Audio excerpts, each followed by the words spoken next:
กันเด้อพ่อบ้านก็ดีครับพ่อบุญบ้านพ่อสามารถครับพ่อใส่ใจเบิ่งใส่กันเด้อครับโต๊ะอาหารกับพี่น้อง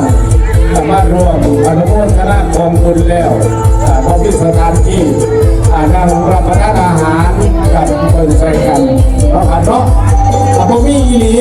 ครับหมูเสื้อหมูสากเลยนะครับเนาะกินกันตามชนบทของเฮาสถานที่บ่เพียงพอครับเป็นบุญใหญ่จะว่าได้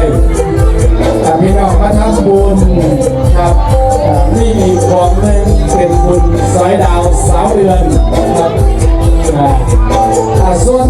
ความบุญสุดท้ายครับเป็นมาหอระศพสมโพธิของมหาวิทยาลัยของเราเดิมเพื่อเด้อครับที่นี่ครับว่ามาบอกความสุขครับชุมชนซึ่งพอจะได้ร่วมกับเป็น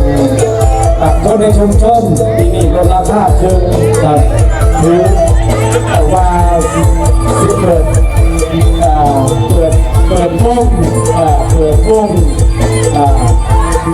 เป็นชุดใหญ่ไม่กับพิษครับนี่เลยครับกลางวันครับพอมีไฟเขาเป็นยังครับเราสิเปิดโชว์อยู่เป็นงานจุด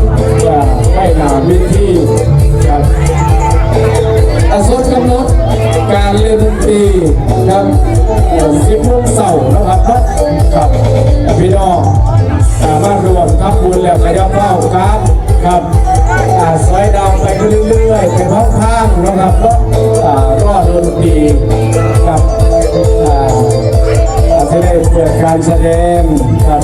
โอ้ครับปีนี้เราสิแถมให้เปิดนะครับก็อาทิตย์บุรียา2 บ่าย 3เดี๋ยวคุณยายผมประกาศครับพี่น้องครับมาสอยดาวกันครับอย่ามาสอยดาวกันนะครับร่วมทำบุญกับพี่น้องด้วย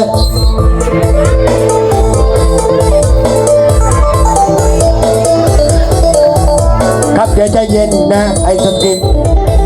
ไอ้ของน้องยมพู่นะครับเดี๋ยวเอาใจไม่เด็กก็เข้าชิวเยอะเลยเราเยอะเดี๋ยวเราครับรอก่อนครับพี่น้องผมทุกครับขอบคุณทุกกำลังใจครับขอบคุณทุกท่านครับเรียนบุญด้วยกับพี่น้องทุกท่านทุกกำลังใจเด้อครับพี่ป้าอาพ่อพร้อมน้องพี่ครับพี่น้องต่างจังหวัด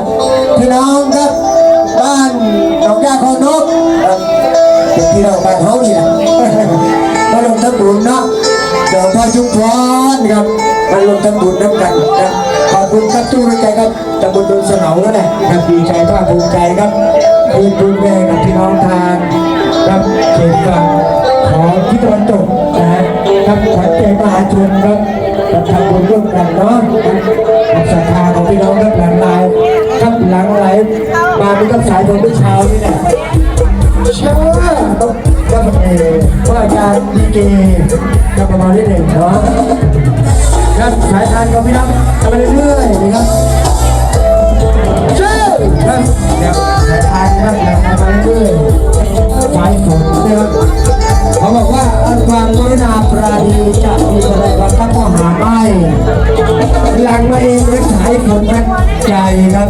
จากฟากฟ้าสุขลาลัยสู่แดนดินและสายทานของพี่น้องก็ทำบุญนะครับขอขอบคุณทุกท่านว่าคุณแม่หรือน้องทุกคู่ทีมงานเครือญาติไอ้สกีก็